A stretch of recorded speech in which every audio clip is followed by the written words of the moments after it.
During the Song dynasty, there lived a scholar named Wei who dreamed of passing the imperial examinations. He would sit in tea houses describing the government position he would hold. He collected the finest brushes and the most expensive ink. He arranged his study perfectly, with scrolls of poetry and shelves of classical texts.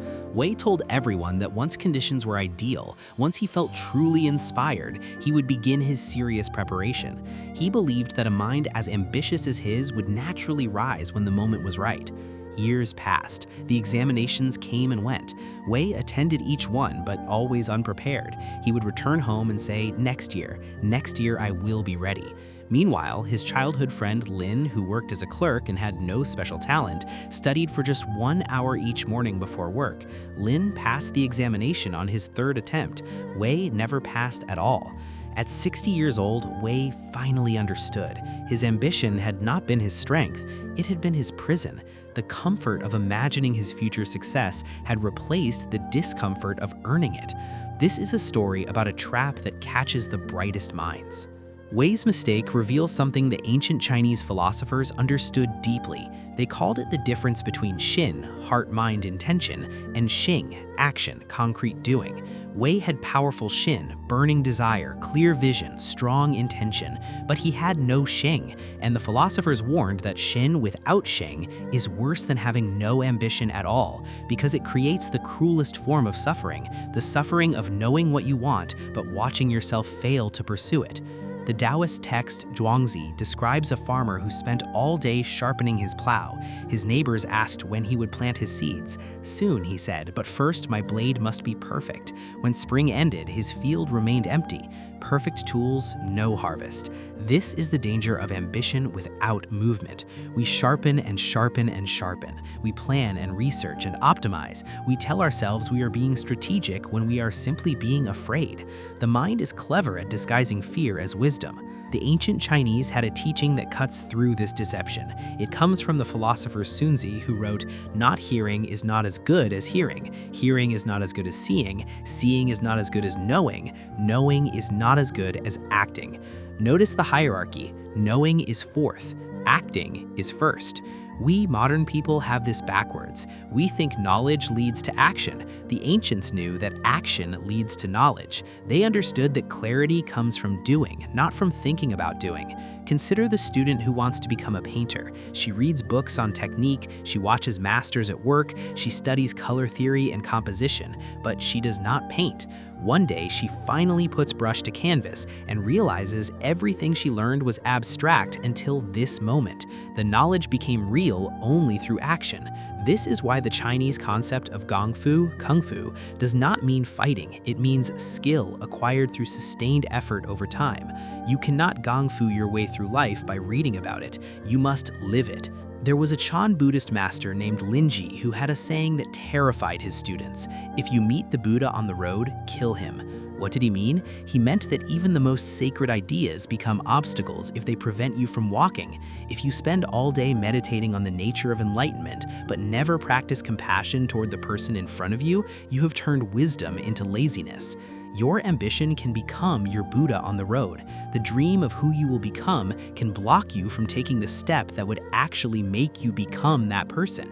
The Chinese called this Kang Tan, empty talk. They despised it. There were scholars who could recite Confucius perfectly, but treated their servants with cruelty. There were officials who wrote beautiful poetry about justice while accepting bribes. The culture had a phrase for such people, Ye Gong How Long, Lord Ye who loved dragons. The story goes that Lord Ye decorated his house with dragon paintings and dragon sculptures. He told everyone dragons were his passion. Then one day, a real dragon heard about Lord Ye's devotion and came to visit. Lord Ye saw the dragon and ran away in terror. He loved the idea of dragons, not actual dragons. He loved the image of being a dragon enthusiast more than he loved dragons themselves. Ask yourself, are you Lord Ye? Do you love the identity of being ambitious more than you love the work your ambition requires? The solution the ancient Chinese offered was called Wei Wu Wei, action without forced action. This sounds like a paradox, but it is not. It means establishing a practice so simple that it does not require motivation, so small that resistance cannot build against it, so consistent that it becomes part of your nature rather than a task you must convince yourself to do. The Confucian scholar Zhu Xi described it this way: even if you can manage one line of reading or one small principle understood, it is still progress. Do not wait for great blocks of time or perfect conditions. The river carves the stone not through force, but through persistence. Imagine you want to write a book but feel overwhelmed every time you sit down. The ancient Chinese approach would not be to set a goal of writing 1,000 words per day. That requires motivation. Instead, write one sentence before breakfast. Just one. Do not write more even if you feel inspired. The practice must be so small that your mind cannot generate resistance to it. This seems absurd. How will one sentence become a book? But watch what happens. After 7 days, you have 7 sentences and a habit. After 30 days, you often find yourself writing more because the hardest part, beginning, is already done. After 1 year, you have written at minimum 365 sentences, but in reality, probably 50 pages, because momentum is easier to maintain than to create. The I Ching, the ancient Chinese book of changes, has a hexagram called Jian, gradual progress. The image is a tree growing on a mountain. The tree does not fight against the stone. It does not complain about the harsh conditions. It simply grows, slowly, finding cracks, adapting, persisting. After decades, the tree splits the mountain. This is the power available to you, not the power of motivation, which comes and goes like weather, but the power of Jian, gradual, patient, relentless progress that does not depend on how you feel. Your laziness is not a moral failure. Often, it's your mind's way of protecting you from the pain of starting something difficult. The ancient Chinese understood this. They did not tell people to eliminate laziness through willpower. They told people to make the practice so small that laziness has nothing to grip onto. There is one final teaching worth knowing. The Taoist master Laozi wrote in the Tao Te Ching, "A journey of 1,000 miles begins with a single step." We have heard this so many times it has lost its meaning, but listen again. He did not say the journey begins with a plan. He did not say it begins with motivation. He said it begins with a step.